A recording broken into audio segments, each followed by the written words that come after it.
Баршаңызға сәлем достар, бүгін біз борщ пісіреміз. Борщымыз өте дәмді және қанық түсті болып шығады.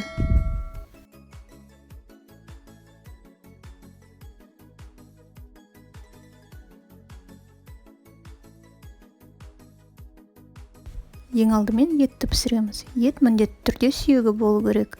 Сонда сорпамыз өте дәмді болып шығады. Сорпамыз қайнағаннан кейін бетіндегі көбіктерді аламыз.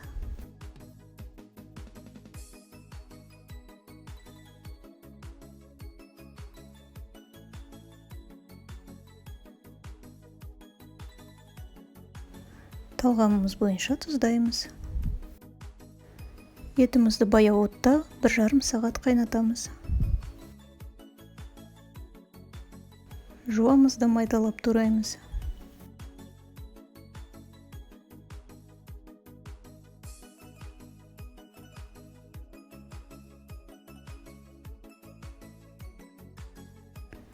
Қызыл шана ұзыншақтап майдалап тураймыз.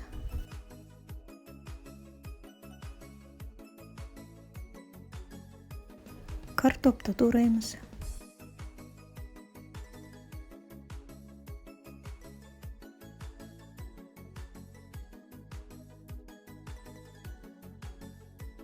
Сәбізді күштен өткіземіз.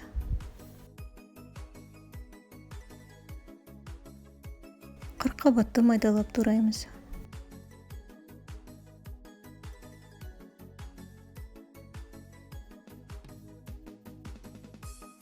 Піскен етімізді түсіреміз.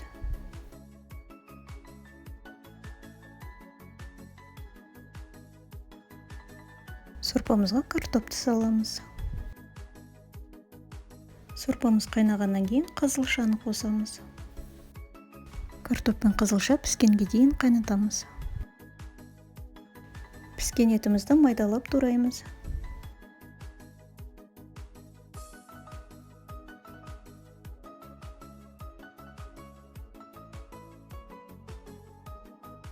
Туралған етімізді сорпаға саламыз.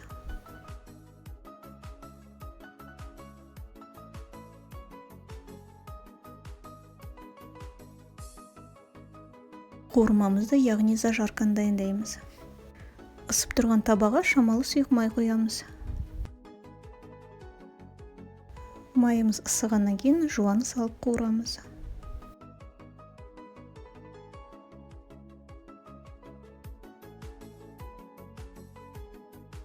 Сәбізді қосып қуырамыз.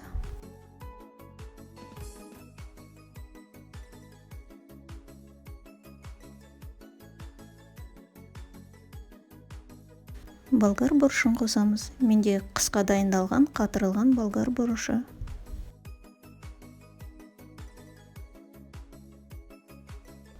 Томат пастасын қосамыз.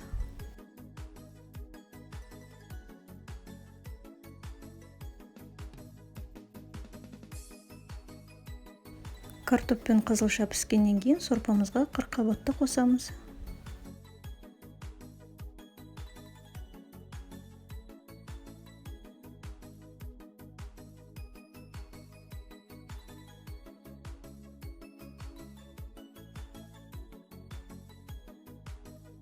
Қуырмамызды қосамыз.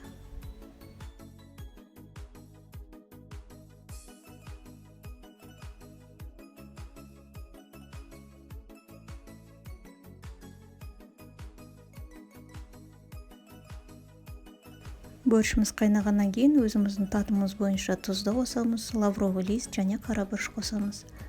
2-3 минут қайнатып, лавровый лист пен қарабұрышты алып тастап, бетін жауып, оттан түсіріп 20 минутқа тындырып қоямыз. Мінекей достар, біздің борщымыз дайын. Бізде өте дәмді борщ шықты. Егер де сіздерге видео рецепт ұнаса, онда каналыма тіркелуді ұмытпаңыздар. Сонымен қатар қоңыраушаны қосып қойыңыздар.